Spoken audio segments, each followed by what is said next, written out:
Welcome to episode 64 of the AMT podcast. Hope you guys are doing well. Time for another roundup of the week gone by, first week of 2024. So how do you think things have panned out so far this year, Pez? Thank you for having me on again. And it's been an interesting week. Come off a massive month in December, and then just sort of feeling my way through January now, and sort of seeing what this month will hold or have in store for me. Yeah, I like to think I can speak on both our behalves. Feel free to correct me if I'm mistaken, but I think it's taken off nicely. You know, we've strung together some really nice wins on the cricket. It's been somewhat of a continuation of how December went for both of us. I know you had an amazing month. We're in the thick of things, trading the Big Bash. The Test cricket schedule slowed down. Horse racing has slowed down with all the cancelled meetings. So as we're building a picture with the score and the pitches and team tendencies in the Big Bash, I think we're at a stage where we'll try and ramp it up. Now, we were caught off guard yesterday. Again, I'm speaking for both of us. Even though it was only me backing the Sydney Sixers in the chase yesterday, I think we both went over on the over 165 runs on the run line. So for me, it was a losing day on the match odds and the run line. But we kept our downside minimal. Very minimal, in fact. I only had a quarter of a stake loss on each market. But the fractional stakes was by design, and we spoke about this before the game, where we reflected upon the two big wins we had prior to yesterday, and essentially just understanding that momentum is on our side right now. And that's pretty much the theme of today's episode. That's really what I want to delve into, because momentum is it's so hard to capture and get started. But once you're riding that crest, you often pick up those tail-driven, low probability big wins like we did in back-to-back fashion 2 games ago. And the most dangerous thing you can do as a trader is get drunk off that confidence. It can lead to so many disastrous things like overtrading and overstaking, the usual garb. I don't know if there's a question per se, but what's your thoughts on that? How do you feel about the recent run we've been on, and how do you plan on keeping your profits and managing yourself going forward? It's a great question, I suppose, but it's a hard one to answer, because I'm coming off probably a record month for myself in December. And I don't know, for example, I started getting that feeling of invincibility again, which for me is a dangerous place to be in, because I've been there before, where I've had a massive summer and then started trading events like the Pakistan Super League that I shouldn't have been trading. And to be honest, I'm starting to feel that all over again. So as you mentioned, massive December, full of momentum, and then we had that hectic 48 hours of Big Bash where I think $1.07s were getting gubbed. And I think twice. We both came out, twice in a row, back-to-back nights. And I think we both not only came out unscathed, but came out of that making money. But the worry, where things sort of have stumbled for me, is that I think I actually called you after that and said, I need to just put the queue in the rack just for a day. And it's not about me trying to make money going forward now. It's just about me trying to make good decisions and stick to a good system, because I could start to feel that system falling apart with me getting involved in games, or over involved, or making too many trades in the game rather than sticking to my original systems. And I had a pretty good reality check, not yesterday, the day before, where I traded the women's Super Smash well, I traded the men's Super Smash well, and there was 90 minutes to kill before the Big Bash started. And for whatever reason, I decided to start betting on a Bangladesh Premier League game, which I have no idea in. And I don't know what that was. Maybe, I think it might have been from two things, I think. One was boredom. I didn't know how to kill an hour and a half, and I got addicted to trading, and I couldn't pull myself away from the screen. And secondly, was what I mentioned before, which is just that feeling of invincibility.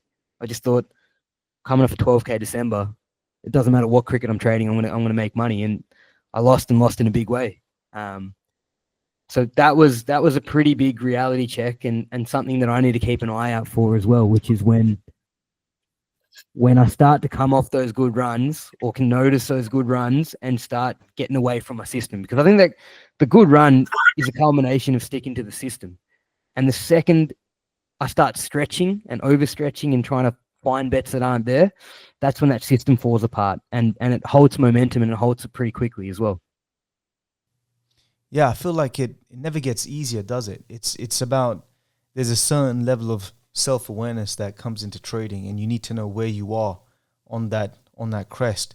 I think when a good run starts, it usually starts really slowly. The process starts quite mechanical. You're like, I'm only going to bet on this. I'm only going to stake this much. You stick to your plan. You keep your stakes low.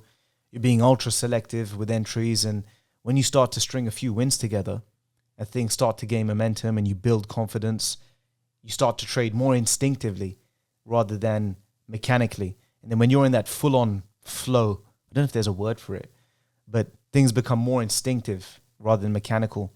And that's when you land those big, low probability wins. And that's usually, for me, that's usually a sign of the peak bull run or the summit of momentum mania, let's call it. And whenever I have a big win or a few lucky wins in markets that I had no business dabbling in, or made a half-assed effort taking a price I shouldn't have, or getting involved halfway and get lucky, it nearly always happens at the end of a good run. So in this instance, those two wins that we spoke about a few days ago, when Brisbane Heat, I think they chased 173 runs when they needed to go at 12 and over in the last 10 overs. And then lo and behold, Matt Renshaw and Max Bryant put on that 108 run stand. And then the very next game, when Perth Scorchers were expected to wipe the floor with a shaky Melbourne Renegades side, and the Renegades, they were 4 wickets down for 10 runs. And then was it Will Sutherland and Tom Rogers put up a 92 run stand and chased it home. So like we said, that was two prices that went under 1.1 and they flipped and we were on the right side. And when that happens to me, when I'm on the right side of those sort of trades, it's usually when everything prior has gone well. It's usually when I've been on a good tear. And those sort of wins are just that final leg before things come back down to earth. Yesterday, I had 3 losing trades on 2 games. I lost on the run line and the match odds in the Big Bash. I feel like I made the right play. I backed Sydney Sixers to chase what was a subpar score and against a subpar team in Melbourne Stars. And I had an opportunity to cash out at 1.3 before they lost a flurry of wickets. So again, that was just my confidence just spilling over. And then the South Africa 2020 started. Now, I probably made a bad call getting involved too quickly at the start of the second innings, especially with Zach Crawley opening against Trent Bolt, who's lethal with a new ball. But my rationale was that Eastern Cape, the 2-time defending champions, they've won 4 out of the last 4 head-to-head. And I know how much of a road these South Africa pitches are. So I just got a bit carried away. I got stuck in early. And they got skittled for 77 runs and they just folded. So despite losing on 2 games, I barely lost 1 stake. I was 0.9 units down, which is nothing. And I chuckled to myself at the end of the day yesterday because this always happens at the end of a good run. It always happens on the back of those few lucky, low probability wins. Things just come crashing back down to earth. So the old me would have been completely different. I'd have been like, look, we're on a good run. Let's make it back. Let's go hard on this next game. And sometimes it pays off. So you're right at the top of that momentum. It comes down after a loss. You double down, try and martingale your way back. Sometimes you make it back, but it always comes crashing down. So again, this isn't a question per se, but don't you feel that there's this ebb and flow to trading? There's this rhythm that we have to get used to, because when the party stops, it never gets easier to deal with. It's just about being aware of where you are. Are you riding that high? Are you getting cocky and confident? Are you deviating from your plan? You said it yourself, like you started dabbling in the BPL just because you couldn't handle not having a bet. So it never gets easier, does it? But it's just so important to be mindful of where you are when it comes to that ebb and flow. No, and you couldn't be more right. And I think even after that Renegades game, I think both of us would have been up and about, because I mean, Mm. essentially we nailed an $11 winner, or an $8 plus winner, and rode it almost all the way into evens. But I remember after, I was pretty up and about once they got that done, but I had like 5 minutes where I saw, after everything settled down, I think I called you and I just said, shit, I think I'm too up and about now. Like I genuinely feel like I'm too up and about.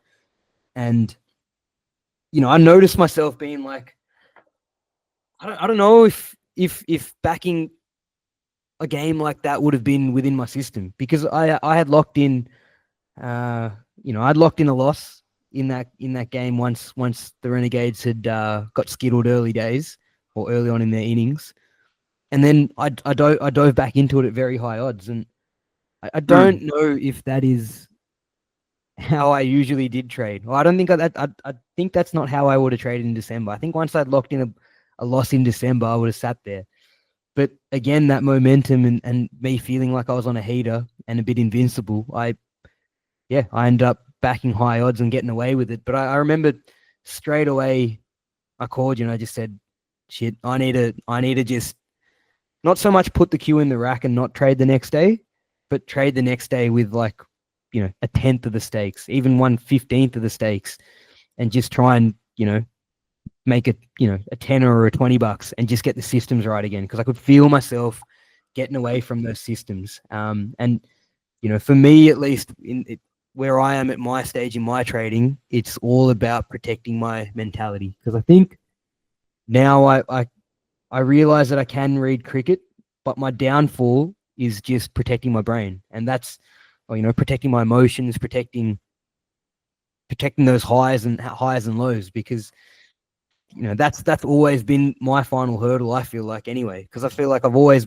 watched cricket, I've always had a decent understanding for cricket, but it's that emotional side and that mental side that I've been battling with. And for me, regardless that I came away from that night, making money, and I have the last couple of nights as well, I feel like it was actually a loss against my long-term trading plans, just because, one, I had bet on the Bangladesh Premier League, and then two, I think I'd fallen away from the system, to be honest, and I'd done something that I don't usually do.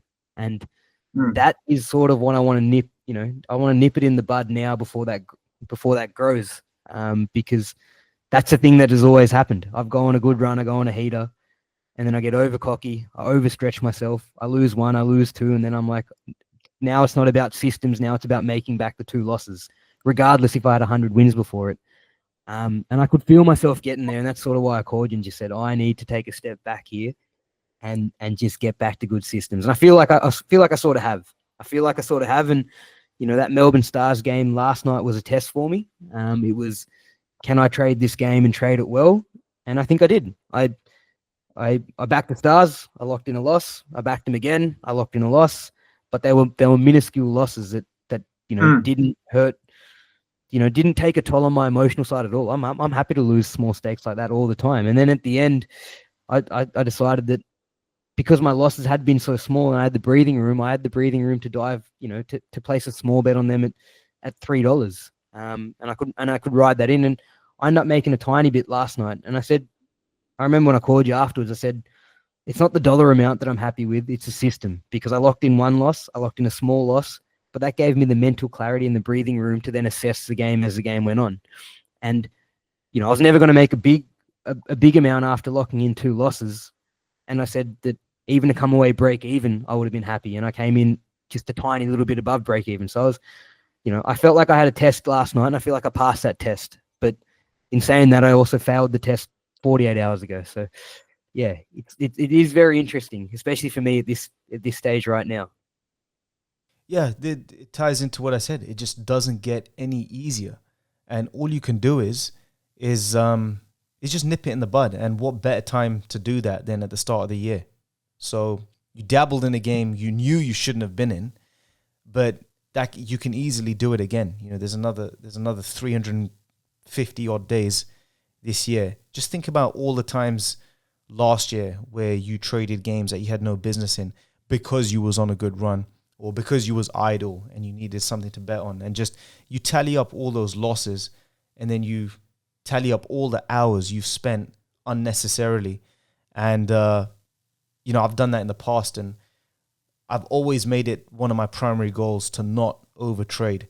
And it's honestly, if everyone did that, if everyone made that their primary goal, just not to overtrade and deviate from markets that they plan on getting involved in, I mean, not only are you going to save thousands, but you're going to save you'll probably save thousands of hours as well in aggregate, and you'll just save so much time and energy. So even when you're on a good tear, even when you're on a good run, even when you bet in, say, the BPL, the Bangladesh Premier League, or you bet on those low probability events like me and you did a few games ago. I know I keep going on about it, but in the long run, if you keep doing things that you shouldn't be doing, that you wouldn't be doing at the start of the momentum, yes, you're going to lose out on locking in a few big wins, but more importantly, you're going to avoid any losses, big or small, because, losses just, they get you questioning. They bring you back down to earth. Like for me yesterday, it's like, all right, my run is over now. When's the next one going to start? When's it going to come? And that's the most awkward spot to be in as a trader, when you're on that little dry patch. All sort of temptations start creeping in. You want to start betting on things that you never would have entertained at the start of the momentum. But I think everyone would do well to just rein it in and just own that discipline of over trading. Simply, that's just what it is.